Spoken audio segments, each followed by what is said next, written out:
En esta ocasión, para hacer el análisis de los elementos narrativos del cómic, debemos recordar que el cómic es una serie de dibujos que constituyen un relato con o sin texto, partiendo de la concepción de Will Eisner de que es una narrativa gráfica como un arte secuencial, que ha sido desde 1960 considerado como el noveno arte por Morris y Francis, y que tiene como objetivo principal destacar a la imagen como contenido y proceso de la representación de los mundos.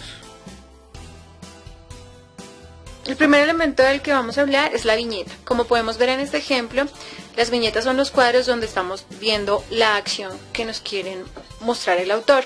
Aquí vemos en un determinado espacio y en un determinado tiempo imágenes, textos y muchas veces iconos o símbolos que nos representan un objeto.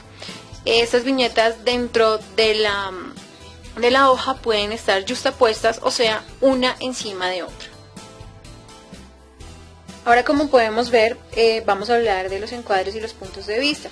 El cómic también toma como referencia la figura humana, compartiendo con el cine el mismo código de encuadres. Vemos el primer plano, el plano americano, el plano medio, entre otros. El primer plano es donde vemos, como se ve acá en el ejemplo, donde se ve la representación de una emoción, donde queremos mostrar la primera acción o emoción del personaje.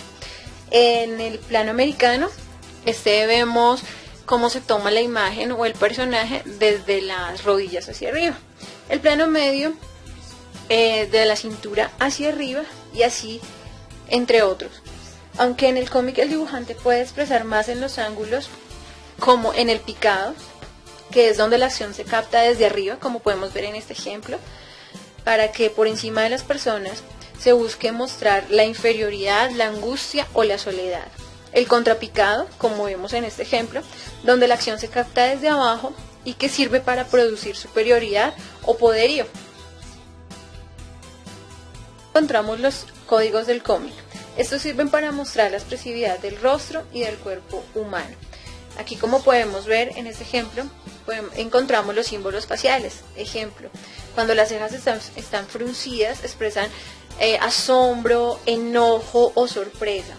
También símbolos corporales, donde las manos sobre la boca expresan preocupación o pensamientos, o cuando las manos están sobre el abdomen, se expresa la risa. Vamos a analizar son los estereotipos, donde, por ejemplo, como vemos acá, las vendas o las curas nos dan una expresión de que pasó, de que hubo una pelea o de que golpearon al personaje. Bueno, ahora encontramos el lenguaje literario en el cómic. Este es el texto que cumple la función de expresar los diálogos y pensamientos de los personajes y evoca los ruidos a través de las onomatopeyas. Este texto debe ser breve, conciso, debe ser claro, porque tiene una función muy importante, que es apoyar la imagen, como vemos en estos ejemplos. Como podemos ver en los diferentes ejemplos, el texto se lee como una imagen porque presta apoyo a la misma, o porque es una extensión de las imágenes. O sea, nos está expresando, nos está ratificando qué es lo que la imagen nos quiere demostrar. Hablamos del montaje. Podemos hablar de recursos como el flashback, que es salto hacia atrás en el tiempo, el flash forward, que es la anticipación de los hechos, y visión de puntos de vista, cuando vemos puntos de vista de diferentes personajes. Y por último, la yuxtaposición, de la que ya hablamos, cuando hay una viñeta encima de otra. Teniendo en cuenta que el cómic hace parte de la historia desde el barroco, se puede considerar que influye visualmente en la narración del mismo, por lo que esté viviendo la historia, por lo que esté viviendo la sociedad. Como vemos en estos ejemplos, según lo que vivían en ese momento los autores de ellos tomaban de su arquitectura, de su gente, o de lo que estuviera viviendo el mundo, o de lo que nosotros creemos que es el mundo o que va a ser el mundo, para crear un cómic.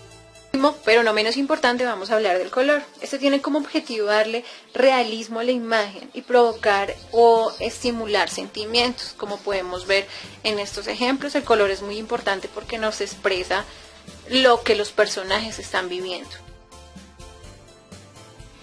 Ahora, los textos los podemos encontrar en el bocadillo, la cartela, el cartucho o en las onomatopeyas que ya nombramos. ¿Qué es el bocadillo? Como vemos en este ejemplo, es el espacio donde se colocan los textos, consta de un globo y señala al personaje que está hablando. Por ejemplo, como vemos acá, puede ser tembloroso, que muestra debilidad, en forma de serrucho, que muestra grito o irritación, o discontinuas, que es cuando están hablando bajito.